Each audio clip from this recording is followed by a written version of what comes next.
बिस्मिल्लाहिर्रहमानिर्रहीम। Dear students, हम लोग प्रोडक्शन फंक्शन हम लोगों ने शुरू किया था कि प्रोडक्ट क्या होती है, प्रोडक्शन फंक्शन क्या होता है, कि प्रोडक्शन फंक्शन या प्रोडक्ट क्या, इट इज़ अ प्रोसेस जिसके अंदर हम लोग क्या करते हैं, एम्प्लॉय करते हैं इनपुट फैक्टर्स ऑफ प्रोडक्शन को, और उससे हम क्या करते हैं, आउटपुट हासिल करते हैं गुड्स की फॉर्म में या सर्विसेज की फॉर्म में। फिर हमने ये देखा था कि जो हमारी प्रोडक्ट होती है वो किन इनपुट फैक्टर्स के ऊपर डिपेंड करती है। तो हमने बताया था 4 फैक्टर्स ऑफ प्रोडक्शन होते हैं, लैंड होता है, लेबर होता है, कैपिटल होता है और ऑर्गेनाइजेशन होता है। फिर लास्ट लेक्चर के अंदर हम लोग ने आपको कंसेप्ट ऑफ प्रोडक्शन फंक्शन बताया था और उसको हमने डिफाइन किया था। और आखिर में हमने कहा था अपनी सिंप्लिसिटी के लिए हम लोग क्या करते हैं कि हम लोग सिर्फ एक वेरिएबल फैक्टर ले रहे हैं और वो कौन सा है जी, हमारे पास लेबर है।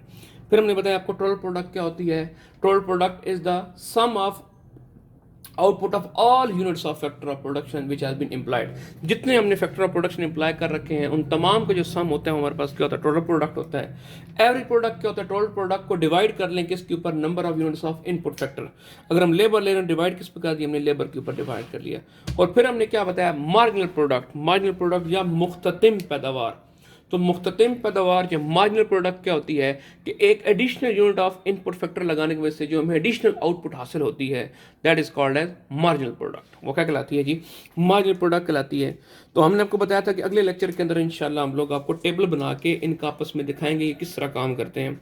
तो चलते हैं जी आज के टॉपिक की तरफ कि हम इन्हीं चीज़ों को क्या करेंगे, डिस्कस करेंगे कि ये किस किस तरीके से होती है। हम आपको एक टेबल बना के, गोशवारा बना के दिखाएंगे और उसमें बताएंगे क्या रिलेशनशिप है। देखें जी, ये हम लोगों ने एक स्केच बना लिया था। यहाँ पे हम लोग लेते हैं जी यूनिट्स ऑफ लेबर, ठीक है जी। यहाँ पे हम लोग लेंगे अपनी टोटल प्रोडक्ट, यहाँ पे हम लोग लेंगे एवरेज प्रोडक्ट और यहाँ पे हम लोग लेंगे मार्जिनल प्रोडक्ट। तो देखें जी, काम क्या करना है आपने। आप बच्चों से जो गलती होती है ये टेबल बनाते हुए कि वो पहले टोटल प्रोडक्ट को बनाना शुरू कर देते हैं, फिर एवरेज को बनाना शुरू करते हैं, फिर मार्जिनल को बनाना शुरू कर देते हैं। ट्रिक समझनी है आपने। आपने सबसे पहले क्या काम करना है, आपने मार्जिनल प्रोडक्ट का कॉलम बनाना है और आपने पहले मार्जिनल प्रोडक्ट को इंक्रीज करना है। कैसे, हमने कहा लेट्स सपोज पहले की मार्जिनल प्रोडक्ट कितनी है, 2। हम यहाँ पर दोबारा काम वही कर रहे हैं कि जो हमारी आउटपुट है ये फंक्शन है किस चीज़ का, लेबर का फंक्शन है। एक ही हमारे पास वेरिएबल फैक्टर है, बाकी तमाम के तमाम क्या है, फिक्स है। तो पहले आपने क्या करना है, इसको बढ़ाना है। तो पहला यूनिट ऑफ लेबर लगाया तो कितने यूनिट बने, 2। दूसरे लगाने की वजह से एक्स्ट्रा कितने बने, 4। फिर कितने बने, 6। यहां तक आपने क्या करना है, इसको इंक्रीज करना है। फिर आपने क्या करना है, इसको कम करना है। फिर 6 से 4, फिर 2, फिर यहां पर क्या हो जाएगा 0, और यहां पे आपने क्या कर देना, नेगेटिव में ले आना है। ठीक है, तो देखिए हमने कितने लेबर्स का टेबल बना लिया, 1 यूनिट, दूसरा, तीसरा, चौथा, पांचवा, छठा, सातवां। अब टोटल प्रोडक्ट बनानी है। पहले की एमपी कितनी है, 2। यहां पे टीपी में लिखते हैं, टोटल प्रोडक्ट में कितनी हो गई, 2। दूसरी एक्स्ट्रा कितनी है, 4। 4 ये वाली और 2 पहले वाली, 4 और 2 कितनी हो जाएंगी, 6। तीसरी की 6, 6 ये और ये 6 पहले वाली, तो कुल मिला कितनी हो जाएंगी, 12। फिर जी आगे चौथे कितनी है, 4। 4 और 12 कितना हो जाएगा, 16। फिर 16 और 2 कितना हो जाएगा, 18। फिर 18 एंड 2 कितना हो जाएगा, 18 और आगे अगले क्या है, 0। तो कितना है, 18। और इस पे काम करते हैं, यहाँ पे -4 करते हैं। अब इसका मतलब क्या है, पहले यहाँ समझे। पहले क्या हो रही है, मार्जिनल प्रोडक्ट बढ़ रही है। इसका मतलब कि आपके पास कैपेसिटी है कि आप क्या करें, और लेबर लगाएं। आप और लेबर लगाते जा रहे हैं, आपकी क्या हो रही है, प्रोडक्शन बढ़ती जा रही है। उसके बाद क्या होगा, आपकी प्रोडक्शन बढ़ तो रही है लेकिन उसके बढ़ने का रेट क्या हो गया, कम हो गया। करते करते छठे यूनिट के ऊपर क्या हो गया, 0 हो गया। इसका मतलब क्या है, अब आप इससे मजीद कोई लेबर यूनिट लगाएंगे तो आपको एक्स्ट्रा फायदा हासिल होने वाला नहीं है। लेकिन अब बाज नहीं है और आपने 7 यूनिट लगाया तो आपको बजाय फायदा होने क्या हो गया, नुकसान हो गया। लेट्स सपोज फैक्ट्री का जो फ्लोर है जहाँ पे काम किया जा रहा है ये कंजस्टेड हो गया, बजाय उनकी प्रोडक्टिविटी बढ़ने के उन्होंने क्या कर दिया, काम कम करना शुरू कर दिया।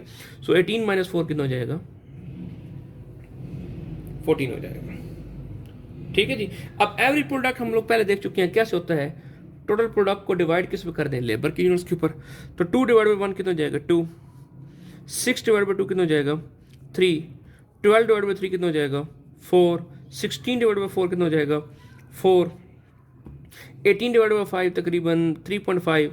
18 डिवाइड बाई 6 कितना हो जाएगा 3, एंड 14 डिवाइड बाई 7 कितना हो जाएगा 2। तो ये देखिए हमारे पास आसानी से क्या बन गया, टेबल बन गया। लेकिन इसमें ये ट्रिक क्या है, आपने मार्जिनल प्रोडक्ट के कॉलम शुरू करना है। पहले मार्जिनल प्रोडक्ट बढ़ानी है, फिर मार्जिनल प्रोडक्ट कम करनी है, कम करते करते 0 पे जाना है, और फिर उसको किस में ले जाना है, नेगेटिव में ले जाना है। ये जो पॉइंट होगा ये फुल सेचुरेशन पॉइंट है कि यहाँ पर क्या है, पीक प्रोडक्शन हो रही है, इससे ज़्यादा प्रोडक्शन आप हासिल नहीं कर सकते इस गिवन सर्कमस्टांस के अंदर। अगर आपने मजीद प्रोडक्शन कैपेसिटी बढ़ानी है तो फिर जो फैक्टर्स आपने फिक्स मान रखे हैं उनको आप क्या करें, उनको वेरिएबल करें, सरमाया थोड़ा सा और लगा दें, लैंड थोड़ी सी और लगा लें, तो फिर ही आप कर सकते हैं। गिवन स्ट्रक्चर के अंदर, गिवन स्टेट ऑफ टेक्नोलॉजी के अंदर आप इससे ज़्यादा आउटपुट हासिल नहीं कर सकते। अब हम क्या करते हैं, बारी बारी इनको ग्राफ करते हैं। सबसे पहले हम किसको ग्राफ करते हैं, टोटल प्रोडक्ट को, किसके साथ, यूनिट ऑफ लेबर के साथ। मैं इसका ज़रा एक दफ़ा स्केच बना लूँ फिर आपके साथ आते हैं जी। अच्छा जी, तो ये हमने क्या कर लिया जी, स्केच बना लिया। मैंने एक्स एक्सिस पे क्या ले लिया, यूनिट्स ऑफ लेबर ले लिए। कलर चेंज कर लेते हैं ना ताकि ज़रा अच्छा लगे।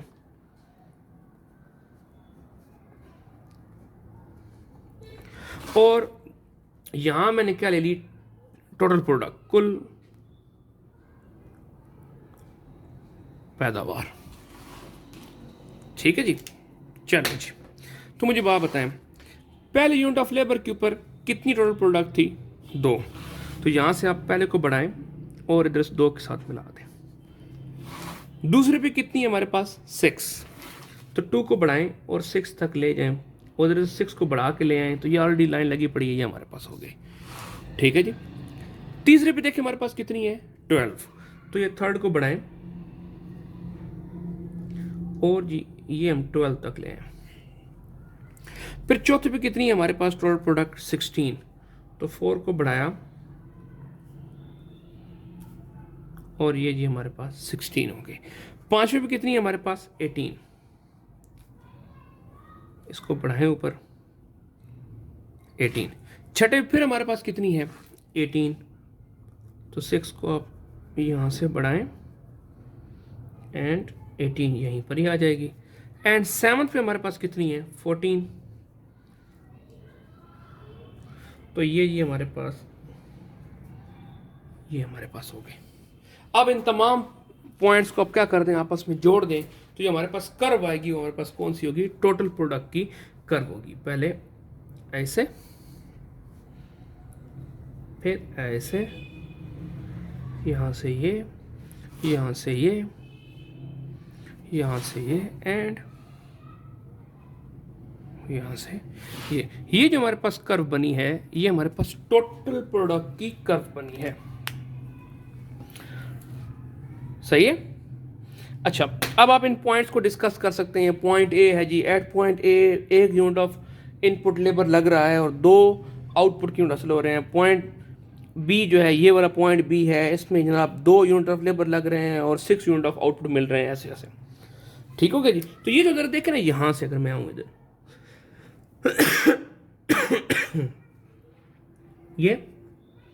ये जो हिस्सा है हमारे पास, इसको अगर मैं शेड करूं तो ये क्या बता रहा है, आउटपुट में कितने यूनिट्स का इजाफा हो रहा है, 4 यूनिट्स का इजाफा हो रहा है। ठीक है, किसकी वजह से, एक और फैक्टर ऑफ प्रोडक्शन की वजह से हो रहा है, 1 यूनिट और लगाने की वजह से। फिर अगर मैं इधर से इस पॉइंट और इस 2 पॉइंट से अगर आपस में बनाऊं, तो ये जो हिस्सा मेरे पास, जो शेड एरिया बन रहा है मेरे पास, ये क्या बता रहा है कि आउटपुट 6 से कितनी होगी, 12 हो गई। तो एक्स्ट्रा कितनी आउटपुट मिली है, 6 यूनिट की मिली है। ये मेरे पास मार्जिनल प्रोडक्ट है, किसकी, 1 और यूनिट की है। इसी तरह इस और इस पॉइंट का आपस में कंपेयर करें, तो अब आउटपुट 6 से कितनी हो गई है, सॉरी 12 से कितनी हो गई, 16। तो एक्स्ट्रा आउटपुट कितनी मिल रही है, 4। ये मेरे पास मार्जिनल प्रोडक्ट है, कितने और यूनिट की वजह से, 1 और यूनिट की वजह से। फिर इसी तरह कितनी एक्स्ट्रा आउटपुट मिल रही है, 2 यूनिट ऑफ आउटपुट क्या हो रहे हैं, मार्जिनल प्रोडक्ट कितनी होगी, 2 की होगी। यहां से यहां पे तो कोई तब्दीली नहीं हुई, 0 की होगी। ये जो हमारे पास जो शेड एरिया है, ये किसको शो कर रहा है, इसके स्लोप को शो कर रहा है।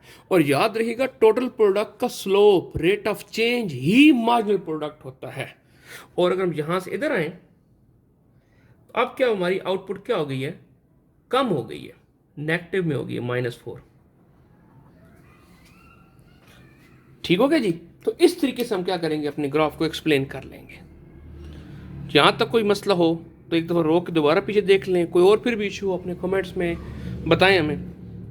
आगे चलते हैं जी, हम आपको इसी के साथ का इनके मार्जिनल प्रोडक्ट और एवरेज प्रोडक्ट का ग्राफ बना के दिखाते हैं, फिर इनका थोड़े से रिलेशनशिप भी हम देख लेंगे आपस में। सही है जी। चलें जी, हमने एक प्लॉट ग्राफ कर लिया जी। तो यहाँ पर हम लोग एक्स एक्सिस पे हम क्या ले लेंगे, दोबारा अपने वही यूनिट्स ऑफ लेबर, और यहाँ पे हम लोग क्या ले लेंगे, मार्जिनल प्रोडक्ट। एक काम करते हैं, एवरेज प्रोडक्ट भी साथ ही बनाते हैं, इसकी जान छुड़ाते हैं इससे। ठीक है जी। इस दफ़ा देखें हमारे पास जो मार्जिनल प्रोडक्ट है वो मैक्सिमम कहाँ तक जा रही है, देखें 6 तक जा रही है, और जो टोटल प्रोडक्ट है मैक्सिमम कहाँ तक जा रही है, 4 तक जा रही है। हम अपना स्केल 1-1 का ले लेते हैं, 1 2 3 4 5 6 7। ये 1-1 स्केल का मतलब क्या है, एक एक का इजाफा कर रहा हूँ, और इधर यहाँ पर क्या हो जाएगा 0। यहाँ पे एक्स की वैल्यूज भी 0 है और वाई की भी 0 है, मतलब एम पी ए पी भी 0 है और यूनिट ऑफ लेबर कितने हैं, 0 है। तो यहाँ पे क्या हो जाएगा -1, यहाँ पे क्या हो जाएगा -2, थोड़ा सा और इसको नीचे लेके आना पड़ेगा। फिर यहाँ पे क्या हो जाएगा -3। क्यों नीचे लेके आना पड़ेगा, क्योंकि मेरे पास एम पी की वैल्यू कम से कम कितनी है, -4 तक जा रही है। जो लास्ट टाइम था, क्योंकि वैल्यूज टीपी की ज़्यादा थी, मैंने स्केल 2-2 को लिया था, 2 फिर 4 फिर 6 फिर 8 फिर 10 एंड सो ऑन। सही है जी। ओके जी। तो आए जी जरा मार्जिनल प्रोडक्ट के ऊपर कि क्या हो रहा है मार्जिनल प्रोडक्ट के केस में। तो देखें जी, पहले यूनिट की मार्जिनल प्रोडक्ट कितनी है, 2 फिर 4 फिर 6। इनको ग्राफ करते हैं, मार्जिनल प्रोडक्ट ग्राफ करने लगे हैं। तो देखें जी, यहाँ पे लेबर की इकाइयाँ लगाई हमने, पहले वो लगा लें, 1 2 3 4 5 6 एंड 7। ओके जी। सो पहले पे कितनी है 2, तो यहाँ से बढ़ाएं और 2। दूसरे पे कितनी है जी हमारे पास 4। तीसरे पे कितनी है जी हमारे पास 6। ये आध मैक्सिमम हो गई है। ठीक हो गया जी। फिर इस तरह ये हमारे पास चौथे पे कितनी है, फिर 4 फिर 2 फिर 0। तो फोर्थ पे हमारे पास जो हमारे पास एम पी है वो कितनी है, 4 है। फिर कितनी है, फिफ्थ पे हमारे पास अल्लाह का भला करे 2 है, ये 2 हो गया। 6 पे हमारे पास ये 0 है, ये और y की वैल्यू यहाँ पे क्या है 0, और 7 पे -4 है, तो इसको नीचे लें। यहाँ से आप -4 बढ़ाए ना, और इधर से आप इसको नीचे लें, तो ये हमारे पास ये चीज़ हो जाएगी। अब इन तमाम पॉइंट्स को आप क्या कर लें, आपस में जोड़ लें, तो जो हमारे पास प्रोडक्ट जो कर्व बनेगी वो हमारे पास मार्जिनल प्रोडक्ट की कर्व बनेगी। तो पहले से ऐसे आप लोग स्केल रख के भी काम कर सकते हैं। ये देखिए, तो ये जो मेरे पास कर्व बनी है ये वाली, इस पॉइंट्स को थोड़ा सा और चौड़ा कर दें ताकि आपकी कर्व की आगे पीछे हो भी रही हो तो उनमें कवर हो जाए। ये जी मेरे पास किस चीज़ की कर्व बन गई है, मार्जिनल प्रोडक्ट की। सही हो गया। चलो जी, अब इसी के साथ एवरेज प्रोडक्ट बनाते हैं। तो ज़रा देखें, एवरेज प्रोडक्ट पहले यूनिट पे 2 है, फिर 3 है, फिर 4 है और फिर 4 है। तो देखें, पहले पे 2 है, स्टार्टिंग पॉइंट वाला दोनों क्या हो जाएगा, सेम हो जाएगा। दूसरे पे 3 है, तो यहाँ से 2 को बढ़ाएं, यहाँ से 3 को बढ़ाएं। ठीक। चौथे यूनिट पे आपकी कितनी है 4, सॉरी थर्ड पे 4 है, और चौथे फिर कितनी है आपकी, ये 4 इसी पॉइंट पे आ जाएगी। ठीक है जी। फिफ्थ यूनिट पे हमारी कितनी थी जी, 3.5 थी, तो यहाँ से 5 को बढ़ाएं। 3.5 कहाँ पे होगा, 4 से अबव, सॉरी 3 से अबव 4 से नीचे कहीं यहाँ पे होगा ना, ऐसे। ठीक है जी। तो फिफ्थ यूनिट के ऊपर अल्लाह आपका भला करे, यहाँ से ये। फिर जी 6 यूनिट के ऊपर आपके पास कितनी 3, तो यहाँ से 6 को आप बढ़ाएं, ये 3 आ जाएगी। 7 पे फिर आप कितनी है जी 2, तो 7 पे आपके पास ये कितनी आ गई 2 आ गई। अब आप इन पॉइंट्स को आपस में क्या कर लें, मिला लें। तो ये जो आपके पास कर्व बनी है, ये आपके पास एवरेज प्रोडक्ट की कर्व बन गई है। सही है जी। अच्छा, अब अगर आप यहां से कुछ चीजें देखें, तो जब तक मार्जिनल प्रोडक्ट बढ़ रही थी, देखें पहले 3 यूनिट्स के ऊपर मार्जिनल प्रोडक्ट कर्व ऊपर है ना, पॉजिटिव स्लोपिंग है ना, जब तक मार्जिनल प्रोडक्ट बढ़ रही है उस वक्त तक मार्जिनल प्रोडक्ट ग्रेटर है किससे? एवरेज प्रोडक्ट से। Mean when marginal product is increasing, average product is also increasing, but rate of increase in marginal product is greater than the rate of increase in average product. तो हम यहां से कह सकते हैं कि जो हमारे पास फर्स्ट 3 यूनिट्स हैं किसके? ऑफ लेबर्स, वहां पे हमारे पास मार्जिनल प्रोडक्ट ग्रेटर है किससे? एवरेज प्रोडक्ट के ऊपर। ठीक हो गया। फिर अल्लाह आपका भला करे, जो आपका 4th यूनिट है, एट 4th यूनिट, यहां पर एमपी भी 4 है और एपी भी कितनी है? 4 है। तो MP is equal to AP.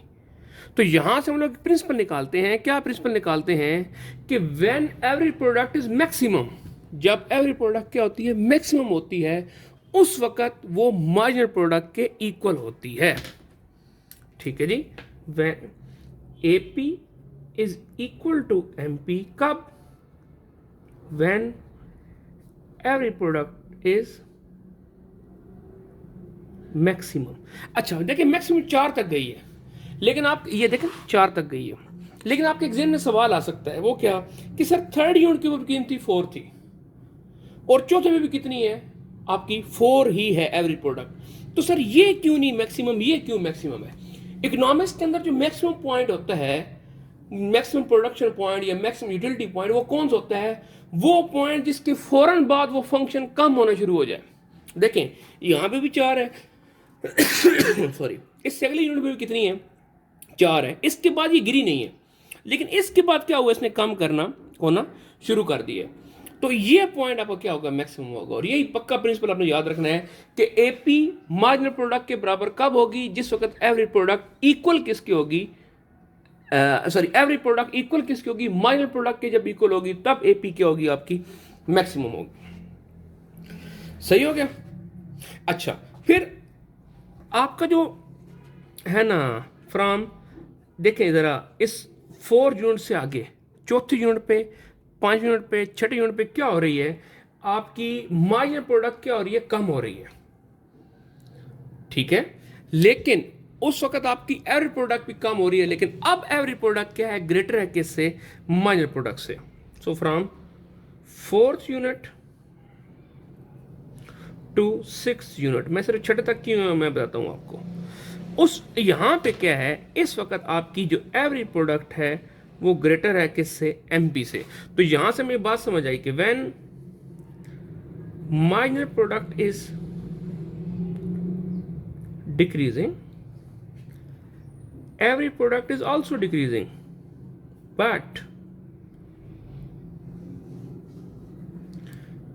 but MP is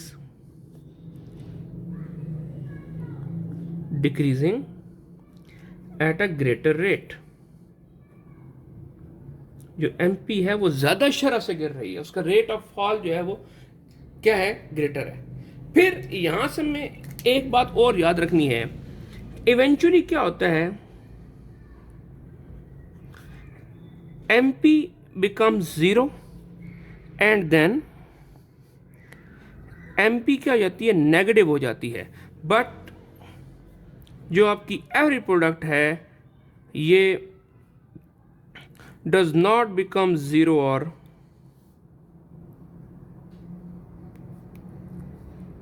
negative, ये 0 या नेगेटिव नहीं होती। मीन जो आपका 7वां पॉइंट है ना, अब वो 7वें पॉइंट की एक्सप्लेनेटरी पॉइंट क्या आ गया? एट 7th यूनिट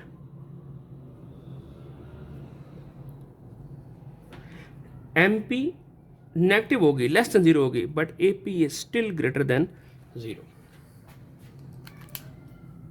ठीक हो गया। तो ये पॉइंट्स हम लोगों ने ध्यान में रखने हैं। फिर इनका इकट्ठा भी रिलेशनशिप होता है MP का, AP का, टोटल प्रोडक्ट का, लेकिन आई थिंक उसको हम लॉ ऑफ वेरिएबल प्रोपोर्शन के अंदर करेंगे, वो ज़्यादा बेटर रहेगा। तो यहाँ तक जी हम लोगों ने आज के टॉपिक में हमने देखा MP क्या होती है, AP क्या होती है, टोटल प्रोडक्ट क्या होती है, इनमें चेंज किस तरह आती है, टेबल किस तरह बनाना है, सबसे इंपॉर्टेंट बात है। फिर हमने का टेबल बनाया, फिर हमने ग्राफ बनाया आपकी टोटल प्रोडक्ट का, फिर हमने ग्राफ बनाया आपकी मार्जिनल प्रोडक्ट का, फिर हमने ग्राफ बनाया आपकी एवरेज प्रोडक्ट का, और फिर हमने क्या किया, फिर हम लोगों ने डिस्कस किए relationship between MP and AP. ये जो हमने डिस्कस किए क्या हैं, relationship between marginal product and average product. ये डिट्टो काम आएंगे आपको आगे लॉ ऑफ वेरिएबल प्रोपोर्शंस के अंदर। ठीक है जी, तो आज का लेक्चर हमारा क्या होगा, कंप्लीट हो गया। अगले लेक्चर में इंशाल्लाह हम लोग आपको लॉ ऑफ रिटर्न्स बताएंगे कि लॉ ऑफ रिटर्न्स क्या होते हैं, फिर उन्हीं लॉ ऑफ रिटर्न्स की बुनियाद पे हम आपको लॉ ऑफ वेरिएबल प्रोपोर्शंस की बात करा देंगे। तो तब तक के लिए अल्लाह हाफिज़।